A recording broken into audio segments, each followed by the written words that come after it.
ভেজা চুলে মাত্র গোসল শেষ করে বের হয়েছে পাশের বাড়ির মিতু।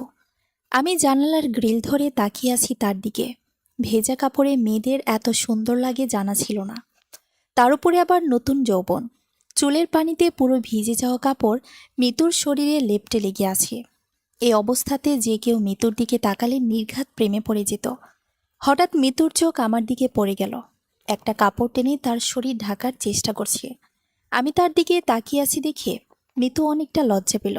তার নিচের দিকে তাকিয়ে আছে মিতু। লজ্জায় লাল হয়ে যাওয়া লজ্জাবতী মিতুকে অসম্ভব সুন্দর লাগছিল। আমার দিকে তাকিয়ে টোলপোড়া গালে ঠোঁট বাঁকিয়ে ছোট্ট একটা হাসি দিয়ে রুমে চলে গেল মিতু। আমি শুভ্র ইসলাম, আর মিতু হলো আমার ক্লাসমেট। আমার জীবনে বাল্যকালের প্রথম বন্ধু মিতু। আজ আমার আর মিতুর এসএসসি রেজাল্ট দিবে, তাই খুব টেনশনে জানালার গ্রিল ধরে দাঁড়িয়েছিলাম। কিন্তু এইভাবে মিতুকে দেখতে পাবো ভাবতে পারিনি। নিজেকে খুব লজ্জা লাগছে। খুব ছোটবেলা থেকেই ভালোবাসি মিতুকে। আজও মিতুকে বলতে পারিনি ভালোবাসার কথা। মিতু আমাকে ভালোবাসে কিনা জানি না।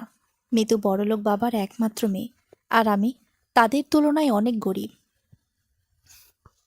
মিতুর বাবা ও ভাইয়ের অনেক অহংকার, কিন্তু মিতুর মাঝে তেমন কোনো অহংকার আমি দেখতে পাইনি। এখনও জানালার গ্রিল ধরে দাঁড়িয়ে আছি, আর সেই ছোটবেলার পুরনো দিনের কথা মনে করে হাসছি। ভাবতেই অবাক লাগে কিভাবে যে কেটে গেল সেই সব দিন। কেউ একজন আমাকে চিমটি কাটায় বাস্তবে ফিরে এলাম। তাকিয়ে দেখি মিতু। তখন জানালা দিয়ে কি দেখছিলে রে ওইভাবে? ওই যে একটা লজ্জাবতী পেতনিকে দেখছিলাম। কি বললি? আমি কি পেতনির মতো দেখতে? আরে না, তুই পেতনির মতো হতে যাবি কেন? তুই তো কিংকং মুভির নায়িকানের মতো দেখতে। দেখ, ভালো হচ্ছে না কিন্তু। এমনিতে রেজাল্টের টেনশনে খুব ভয় হচ্ছে। মিতু আমার দিকে তাকিয়ে একটা ভেঙচি কেটে চলে গেল। আর আমি বিছানায় বসে বসে রেজাল্টের টেনশন করছি। তার থেকে বেশি টেনশন করছি মিতুকে নিয়ে। রেজাল্টের টেনশনে মেয়েটা তো পুরাই শেষ। 2 ঘন্টা পর মিতু একটা মিষ্টির প্যাকেট নিয়ে আমার রুমে ঢুকলো। নে ধর, মিষ্টি খা বলেই মিতু 3-4টা মিষ্টি আমার মুখে ঢুকিয়ে দিল। মুখ ভর্তি মিষ্টির জন্য না পারছি খেতে, না পারছি কিছু বলতে। আর এদিকে মিতু হেসেই যাচ্ছে মনে মনে। এরকম হাসি খুশিতেই তোকে সারা জীবন দেখতে চাই। সবগুলো মিষ্টি খাবি, না হলে মুখে আরও ঢুকিয়ে দেব। কষ্ট করে সব মিষ্টি খেলাম। আরে, কিসের মিষ্টি আগে বলবি তো? আমি পরীক্ষায় পাশ করেছি। সত্যি? হুম। আর তুই আমার থেকে বেশি পেয়েছিস। এ বলে খুব শক্ত করে মিতু আমাকে জড়িয়ে ধরল। আমি কি করব ভেবে পাচ্ছি না। চোখ দিয়ে কয়েক ফোঁটা জল গড়িয়ে পড়ল। ওই পাগল, তুই কাঁদছিস কেন রে? কেন কাঁদছি তুই সেটা বুঝবি না? বুঝিয়ে দে না, তাহলেই বুঝে যাব। সময় হলে ঠিকই বুঝবি। আচ্ছা যা, রেডি হয়ে নে। আমিও রেডি হতে যাচ্ছি। আজ দুজন মিলে ঘুরতে যাব। দুজনেই রেডি হতে চলে গেলাম। আমি একটা নীল পাঞ্জাবি পরে বাম হাতে ঘড়ি পরছি। ঠিক এ সময়ে মিতু আমার রুমে ঢুকলো। মিতুর দিকে তাকিয়ে আমি বোকা বনে চলে গেলাম। আমার দেখা জীবনের প্রথম আজকে মিতু শাড়ি পরেছে, তাও আবার নীল শাড়ি। চোখে কাজল, ঠোঁটে হালকা করে লিপস্টিক, 2 হাত ভর্তি নীল চুড়ি। একদম পরীর মতো লাগছে। মিতু আমাকে চিমটি কাটায় বাস্তবে ফিরে এলাম। কি রে, কি হলো তোর? কই, কিছু না তো। তাহলে এখন ঘুরতে যাবি না, দাঁড়িয়ে থাকবি? হুম, চল। রিক্সা করে আমি আর মিতু একটা নদীর পাড়ে এসে বসলাম। সেখানে বসে আড্ডা দিচ্ছি। আর এ সময় হঠাৎ করে বৃষ্টি শুরু হলো। মনের ভেতর এক অজানা অনুভূতি তৈরি হচ্ছে মিতুকে নিয়ে। খুব ইচ্ছে করছে এই বৃষ্টিতে মিতুর হাত ধরে কিছুটা পথ হাঁটার। মিতুর কথায় ভাবনার ছেদ ঘটল। চল বাসায় চলে যাই, না হলে ঠান্ডা লেগে যেতে পারে। হুম, চল।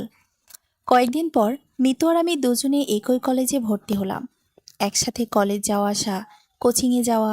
মিতুর কোনো কিছু সমস্যা হলে আমার কাছে এসে বুঝিয়ে নিত। এভাবে ভালোই চলছে আমাদের দিন।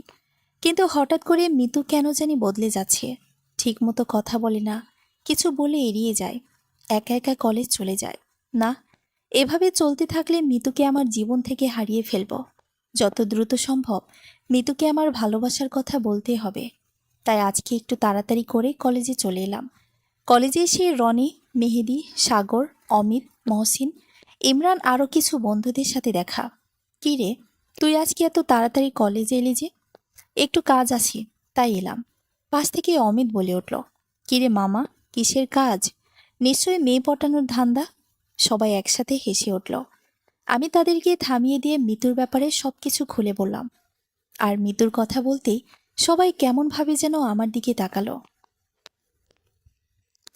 মেহেদি এসে আমার হাত ধরে কলেজের পেছনে নিয়ে যাচ্ছে, আর সবাই আমার পেছন পেছন যাচ্ছে। কিরে, ওদিকে কেন নিয়ে যাচ্ছিস? আগে চল, গেলেই বুঝতে পারবি। কলেজের পেছনে গিয়ে খুব বড় একটা ধাক্কা খেলাম, যেন আকাশটাই ভেঙে পড়েছে আমার মাথার ওপর। মিতু অন্য একটা ছেলের কাঁধে মাথা দিয়ে বসে কি যেন করছে। আমাকে দেখে মিতু দাঁড়িয়ে গেল। মিতুকে অন্য ছেলের সাথে দেখে মেজাজটা একটু বিগড়ে গেল। তাই ছেলেটার কাছে গিয়ে ছেলেটার দুই গালে কষে দুইটা চড় মারলাম। আর মিতু এসে আমার কলার ধরে একটা চড় মেরে বলল, তুই কি মারলি কোন সাহসে? আমার সাহসে মেরেছি।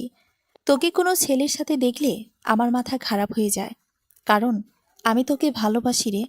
তোকে বিয়ে করতে চাই রে মিতু। তোকে আমার বউ বানানোর স্বপ্ন দেখে আসি সেই ছোটবেলা থেকে। ভালোবাসিস আমাকে? বিয়ে করবি আমাকে? ভালোবাসার কি যোগ্যতা আছে তোর? ভালোবাসতে কোনো যোগ্যতা লাগে না। ওকে চিনিস? ও হলো এই এলাকার বড় শিল্পপতির ছেলে, তাই আমি ওকে ভালোবাসি। আর তুই বামন হয়ে চাঁদের দিকে হাত বাড়াস না, হাত পুড়ে যাবে। আর হ্যাঁ, ভালোবেসে বিয়ে করে কি দিতে পারবি আমাকে? একটা লাল বেনারসি কেনার টাকা তো তোর নাই, আবার আসছোস আমাকে বিয়ে করতে? আমার বন্ধুদের সামনে মিতু আমাকে এভাবে অপমান করবে ভাবতেই পারিনি। চুপচাপ দাঁড়িয়ে আছি, কিছু বলার মতো ভাষা নেই। ঠিক এ সময় মিতু বলল, অযোগ্য ছেলে, নিজের কোনো যোগ্যতা নেই, আবার আসছে ভালোবাসতে। একটা বিয়ের লাল বেনারসি শাড়ি কেনার মরদ নাই, সে নাকি আমাকে বিয়ে করার স্বপ্ন দেখে। মিতু ছেলেটাকে নিয়ে চলে যাচ্ছে, আর আমি তাকিয়ে আছি তার চলে যাওয়ার দিকে। চোখ দিয়ে নীরবে কিছু জল গড়িয়ে পড়ছে। তবে এটা অযোগ্যতার জল, যোগ্যতার জল নয়। এটা ভালোবাসার মানুষ নিজের চোখের সামনে দিয়ে অন্যের হাত ধরে যাওয়ার কষ্ট। ভাগ্যের উপর দোষ দেওয়ার কি হবে, যেখানে মিতুকে ভালোবাসার যোগ্যতাই আমার নেই। মেহেদি এসে আমার ঘাড়ে হাত রেখে বলল, টেনশন নিস না, সব ঠিক হয়ে যাবে। আমরা সবাই তোর পাশে। সব বন্ধুরা এসে আমাকে সান্ত্বনা দিচ্ছে, তবে কেউ মিতুকে ভুলে যেতে বলেনি। বলেছে আমার অযোগ্যকে যোগ্যতায় পরিণত করতে, একটা লাল বেনারসির পরিবর্তে কোটি টাকা দিয়ে 10,000টা বেনারসি কেনার টাকা উপার্জন করতে। যেন একসময় আমি না মিতু আমার পিছনে ঘুরে। কিছুই না বলে সবাইকে জড়িয়ে ধরে কিছুক্ষণ কান্না করলাম। কেন জানি না মনে হচ্ছে ভালোবাসার দিক দিয়ে মা বাবার পরে বন্ধুর স্থান। সবাইকে বিদায় দিয়ে বাসায় চলে এলাম। বাসায় এসে কিছুই ভালো লাগছিল না, তাই জানালার গ্রিল ধরে দাঁড়িয়ে আছি। হঠাৎ দেখতে পেলাম মিতু ফোনে কার সাথে যেন কথা বলছে। অনেক হাসি খুশি লাগছে মিতুকে। ভেতর থেকে আমার কলিজাটা পড়ে যাচ্ছে। মিতু আমার দিকে খুব রাগী চোখে কিছুক্ষণ তাকিয়ে আবারও ফোনের ওপাশের ছেলেটার সাথে কথা বলতে ব্যস্ত হয়ে পড়ল। এভাবে প্রায় 3 ঘন্টা মিতু ছেলেটার সাথে কথা বলল। এই 3 ঘন্টা আমার কিভাবে যে কেটেছে বলতে পারবো না। তবে আমার জীবনের সবথেকে কষ্টের সময় এই 3 ঘন্টায় দাবিদার হয়ে গেল। মিতু কথা বলা শেষ করে আমার দিকে একবার তাকিয়ে তার রুমে চলে গেল। মিতুর এভাবে আমার দিকে তাকানোর রহস্যটা জানতে পারিনি, বুঝতে পারিনি মিতুর চোখের ভাষা। কিছুক্ষণ পর আম্মু ডাকছে, শুভ্র, এই শুভ্র, কি হলো? এত চেঁচামেচি করছো কেন? তাড়াতাড়ি খেতে আয়। আমি খাবো না, আমার খিদে পায়নি। রুমের দরজা লাগিয়ে না খেয়ে শুয়ে পড়লাম। আমার জীবনটা এভাবে এলোমেলো হয়ে যাবে ভাবতে পারিনি। মিতুর কথা ভাবতে ভাবতে কখন যে ঘুমিয়ে গেছি জানি না। ঘুম ভাঙল এক অদ্ভুত স্বপ্নে। মিতু আর আমি জ্যোৎস্না রাতে নদীর ধারে বসে গল্প করছি। ঠিক এ সময়ে কেউ একজন মিতুকে টানতে টানতে অন্ধকারে নিয়ে যাচ্ছে। মিতু চিৎকার করে বলছে, প্লিজ শুভ্র, আমাকে বাঁচাও। আর লোকটা মিতুকে টানতে টানতে হারিয়ে গেল অন্ধকারের সাথে। ঘড়ির দিকে তাকিয়ে দেখি 10টা বেজে গেছে। ফোনের দিকে তাকিয়ে দেখি সব বন্ধুরা অনেকবার করে কল করেছে। তাই তাড়াতাড়ি করে হালকা নাস্তা খেয়ে কলেজে চলে এলাম। কলেজে এসে দেখি সবাই মিলে আড্ডা দিচ্ছে। মনটা ভালো করার জন্য তাদের সাথে আড্ডা দিতে গেলাম, কিন্তু তবুও মনটা ভালো হচ্ছে না। তাই সবাইকে রেখে বসার জন্য শহীদ মিনারের সিঁড়িতে এলাম। এখানে এসে মনটা আরও বেশি খারাপ হয়ে গেল। মিতু আর সেই ছেলেটা এখানে বসে আছে। মিতু ছেলেটার গাল ধরে টানছে আর হাসে। আমি ওদের কাছে গিয়ে মিতুকে বললাম, মিতু, তুই এভাবে আমার জীবন থেকে সরে যাচ্ছিস কেন? আর আমার ভালোবাসাটা একটু বোঝার চেষ্টা কর। আমি তো তোকে মন থেকে ভালোবাসি। সেই ছোটবেলা থেকে তোকে বউ করার স্বপ্ন দেখি। আমার কথা একটু মনোযোগ দিয়ে শোন। তুই তোর লেভেলের একজনকে বেছে নে। আমার কথা ভুলে যা, কারণ তুই আমার লেভেলের না। প্লিজ মিতু, তুই এভাবে বলিস না। আমি তোকে ছাড়া বাঁচতে পারবো না। তুই বাঁচবি না মরবি সেটা তোর ব্যাপার। তোর মতো ফকিরের বাচ্চার আমার সামনে দাঁড়িয়ে কথা বলার যোগ্যতা নেই। দূর হয় এখান থেকে। আমার বাবাকে ফকির বলায় মিতুকে একটা চড় মেরে বললাম, চলে যাচ্ছি, আসবো না আর তোর সামনে। শুধু একটা কথা মনে রাখিস, হব একদিন আমিও খুব বড়। তুই থাকবি না যোগ্য আমার। দিব বউকে কোটি টাকার বেনারসি আর সোনার অলংকার। এ বলে শেষবারের মতো মিতুকে একবার দেখে সেখান থেকে চলে এলাম। পকেটে কিছু টাকা ছিল, সেটা দিয়ে মদ কিনে খেয়ে নিলাম। জীবনে প্রথম মদ খেয়েছি। ভাল লাগছে না, মাথাটা ঘুরছে, তাই বাসায় যাচ্ছি। এলোমেলোভাবে রাস্তায় হাঁটছি, মাথাটা কিছুই কাজ করতেছে না। মাতাল হয়ে বকছি, এই মিতু, জেনে রাখিস, একদিন আমিও তোর থেকে অনেক বড় হব। আর সেদিন তুই থাকবি আমার অযোগ্য। আজ তুই আমাকে ফিরিয়ে দিলি, সেদিন আমি তোকে ফিরিয়ে দেব। একদিন তুই কাঁদবি, খুব কাঁদবি। একটু ভালোবাসা পাওয়ার জন্য অনেক কাঁদবি। কিন্তু সেদিন আর কেঁদে কোনো লাভ হবে না, কারণ ঠিক তোর মতো করে আমিও সেদিন বদলে যাব। মনটা নীরবে হু হু করে কেঁদে উঠল। হয়তো এই কান্না কখনো কেউ শুনতে পাবে না। বাসায় ঢুকে প্রথমে আব্বুর সাথে দেখা। আব্বুর সামনে দাঁড়াতেই আব্বু আমার মুখ থেকে মদের গন্ধ পেয়ে জিজ্ঞেস করলো, শুভ্র, তুই মদ খেয়ে এসেছিস? হ্যাঁ, মদ খেয়েছি, আরও খাবো। তোমরা আমাকে মদ এনে দাও। ছি শুভ্র, ছি। তোর মতো খারাপ ছেলে আমি জন্ম দিয়েছি ভাবতেই খারাপ লাগছে। এ বলে আব্বু আমাকে মারতে শুরু করলো, কিন্তু একবারও জিজ্ঞেস করলো না কেন আমি মদ খেয়েছি। জানতে চাইল মদ খাওয়ার রহস্য। আম্মু দূর থেকে দাঁড়িয়ে দেখছে, ভয়ে আটকাতে আসেনি। চোখ দিয়ে অঝোর ধারায় পানি পড়ছে, অনেক জায়গায় ফেটে রক্ত বের হচ্ছে, তবুও আমাকে মেরেই যাচ্ছে। মারতে মারতে আব্বু একসময় নিজেই হাঁপিয়ে গেল। এবার মারা বাদ দিয়ে বলতে শুরু করলো, বের হয়ে যা বাড়ি থেকে। তোর মতো কুলঙ্কার ছেলের আমার বাড়িতে থাকার যোগ্যতা নেই। দূর হয় এখান থেকে, আমার সামনে থেকে আর কোনোদিন আসিস না। তোর মতো ছেলের মুখটা দেখাও পাপ। রুমে ঢুকে দরজা লাগিয়ে দিয়ে কিছুক্ষণ কাঁদলাম। কেন জানি চোখ দিয়েও আর পানি বের হচ্ছে না। চোখের পানিও হয়তো শুকিয়ে গেছে। না, আমাকে এভাবে ভেঙে পড়লে চলবে না।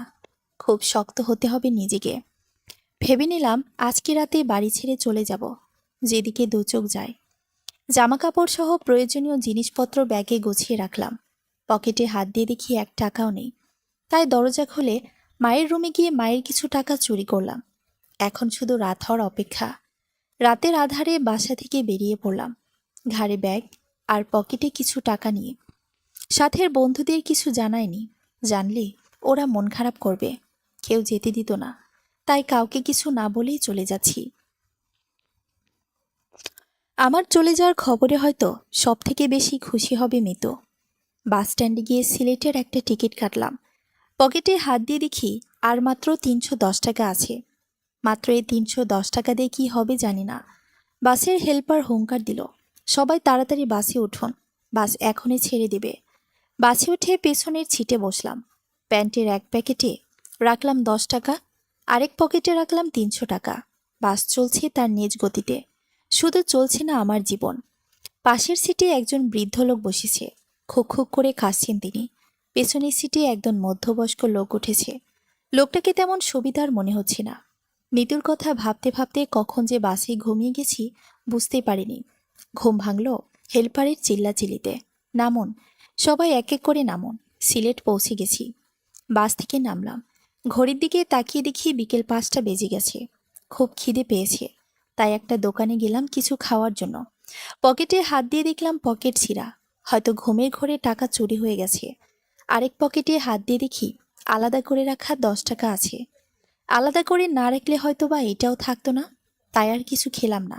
না খেয়ে রাস্তা দিয়ে হাঁটছি আর ভাবছি, মানুষ দেখে কখনো চেনা যায় না কে ভালো কে খারাপ। হাঁটছি যত দূর হাঁটা যায়। কিছুক্ষণ পরে চারিদিক সন্ধ্যা হয়ে এলো। লাল নীল সবুজ বাতিতে রাস্তাটা অনেক সুন্দর লাগছে। নিজের ফোনটাও আনেনি, বাসায় রেখেই চলে এসেছি। পকেটে থাকা 10 টাকা দিয়ে একটা সিগারেট কিনে ধরালাম। সিগারেট টানছি। এভাবে অনেকক্ষণ টানার পর সিগারেটটা শেষের দিকে চলে এসেছে, তাই শেষ টান দিয়ে সিগারেটটা ফেলে দিলাম। রাতের আধারে ল্যাম্পপোস্টের আলোয় রাস্তা দিয়ে হাঁটছি আর ভাবছি, কোথায় যাব এখন জানি না। না আছে কোনো নির্দিষ্ট জায়গা, না আছে চেনা পরিচিত কেউ। এদিকে ক্ষুধায় পেটটা ভালোই নাড়াচাড়া দিচ্ছে, তবুও খুব কষ্ট করে হাঁটছি। হঠাৎ পেছন থেকে একটা গাড়ি এসে আমাকে ধাক্কা দিল। কিছুটা দৌড়ে ছিটকে গিয়ে পড়লাম। মাথায় খুব আঘাত পেয়েছি, মাথা ফেটে রক্ত পড়ছে। চারিদিক ঘন কালো ঘুটঘুটে অন্ধকার হয়ে আছে। চোখ দুটো বন্ধ হয়ে গেল। তারপর আর কিছুই মনে নেই। চোখ খুলে নিজেকে হাসপাতালে আবিষ্কার করলাম। ঘড়ির দিকে তাকিয়ে দেখি সকাল 10টা বাজে। ওঠার চেষ্টা করলাম কিন্তু পারলাম না। শরীরটা খুব ব্যথা করছে। মাথায় ব্যান্ডেজ করা। লক্ষ্য করে দেখলাম আমাকে স্যালাইন দেওয়া হয়েছে, তাই আর নড়াচড়া করলাম না। কিছুক্ষণ পর একজন ভদ্রলোক আমার পাশে রাখা একটি চেয়ারে বসতে বসতে বলল, এখন কেমন লাগছে বাবা? জি, একটু ভালো লাগছে। কিন্তু আপনি কে? আপনাকে তো ঠিক চিনতে পারলাম না। আমি শিল্পপতি মোহাম্মদ ইমরান খান। তুমি আমার গাড়ির সাথে অ্যাক্সিডেন্ট করেছিলে। আমাকে তুমি আঙ্কেল বলেই ডাকতে পারো। ইমরান খান নামটা শুনে একটু অবাক হলাম, কারণ ইনি অনেক বড় শিল্পপতি। আমি মাথা নেড়ে হ্যাঁ সূচক জবাব দিলাম। বাবা, তোমার নাম কি? আমার নাম মোহাম্মদ শুভ্র ইসলাম। আচ্ছা শুভ্র, তোমার বাসা কোথায়? তোমার বাবার নাম কি? তোমার বাবা কি করে? আসলে আঙ্কেল, আমার বাবা মা কেউ নেই, থাকার মতো কোনো জায়গাও নেই আমার। আঙ্কেল, আপনি তো অনেক বড় শিল্পপতি, আপনার কোম্পানিতে আমাকে একটা চাকরি দিবেন প্লিজ। এর মধ্যে ডাক্তার প্রবেশ করলো। রোগীর সাথে এখন বেশি কথা বলা যাবে না, না হলে রোগীর মাথায় খুব বড় সমস্যা হতে পারে। আর রোগীর 1 মাস রেস্টের খুব প্রয়োজন। ঠিক আছে, এ নিয়ে কোনো সমস্যা হবে না। ডাক্তার আমাকে পরীক্ষা করে দেখে কিছু ঔষধ লিখে দিল। এই নিন স্যার, এগুলো ওষুধ, ঠিক করে খাওয়াবেন, তাহলে সব ঠিক হয়ে যাবে। আর আপনি এখন রোগীকে বাসায় নিয়ে যেতে পারেন। ওকে ডক্টর, ধন্যবাদ। আঙ্কেল, একটা কথা বলবো, যদি কিছু না মনে করেন। আচ্ছা বলো, কি বলবে? আঙ্কেল, আমার ব্যাগটা কোথায়? তোমার ব্যাগটা আমার গাড়িতে আছে। আর আঙ্কেল, যদি আপনার কোম্পানিতে আমাকে একটা চাকরি দিতেন তাহলে খুব ভালো হতো। আগে তুমি রেস্ট নাও, পুরোপুরিভাবে সুস্থ হও, এখানে নিজেকে মানিয়ে নাও, তারপর দেখা যাবে। এ নিয়ে তুমি কোনো টেনশন করিও না। ঠিক আছে আঙ্কেল, আপনাকে কি বলে যে ধন্যবাদ দিব তা আমার জানা নেই। আরে, এতে ধন্যবাদ দেওয়ার কি আছে? তুমি তো আমার ছেলের মতোই। আঙ্কেলের গাড়িতে করে আঙ্কেলের বাসায় এলাম। অনেক বড় বাড়ি। বাড়িটা দেখে অনেক মুগ্ধ হলাম। আঙ্কেলকে অনুকরণ করে বাড়ির ভেতরে ঢুকলাম। বাড়ির ভেতরে ঢুকে আরও বেশি মুগ্ধ হলাম। খুব সুন্দর করে সাজানো খুব বাড়িটা। আঙ্কেল কাজের মহিলাকে দিয়ে শায়লা বেগম মানে আন্টিকে ডাকতে পাঠালেন। কিছুক্ষণ পরে আন্টি এলো। আন্টিকে সালাম দিলাম। এখন কেমন লাগছে বাবা? জি আন্টি, খুব ভালো লাগছে। তোমার আঙ্কেল আমাকে আগে থেকেই তোমার ব্যাপারে সব কিছু জানিয়েছে, আর তোমার এখন অনেক রেস্টের প্রয়োজন। আন্টি কাজের মহিলাকে ডেকে আমাকে একটা রুমে নিয়ে যেতে বলল। আমি মহিলাটিকে অনুসরণ করে রুমে গেলাম। তার কাছ থেকে জানতে পারলাম আঙ্কেলের কোনো ছেলে নেই, শুধু একটা মেয়ে আছে। রুমে বসে আছি। কাজের মহিলাটি এসে আমাকে নাস্তা দিয়ে গেল। আমি নাস্তা খেয়ে শুয়ে পড়লাম। কিছুক্ষণ পর আঙ্কেল এলো আমার রুমে। আমি উঠতে যাব, তখনই আঙ্কেল বলল, থাক বাবা, উঠতে হবে না। আঙ্কেল একটা ফোন আমার দিকে এগিয়ে দিয়ে বলল, ধরো, এটা তোমার জন্য। এখানে একটা সিম, আমার আর তোমার আন্টির নাম্বার এখানে সেভ করা, কোনো দরকার হলে ফোন দিও। ঠিক আছে আঙ্কেল। আমাকে ফোনটা দিয়ে আঙ্কেল চলে গেল। রুমে একা একা বসে থাকতে আর ভালো লাগছিল না, তাই কষ্ট করে ছাদে উঠলাম। ছাদে উঠে একটা দোলনায় বসে আছি। মাথাটা খুব ব্যথা করছে। পেছন থেকে মেয়েলি কণ্ঠে একজন বলে উঠল, এই ছেলে, আপনি আমার দোলনায় উঠেছেন কেন? আমি পিছনে তাকিয়ে দেখি 5 থেকে 6 বছরের একটি মেয়ে। মেয়েটা দেখতে খুব মিষ্টি। সরি মামুনি, আমার ভুল হয়ে গেছে, আর বসবো না। না না, সরি বললে তো হবে না, কান ধরে উঠব।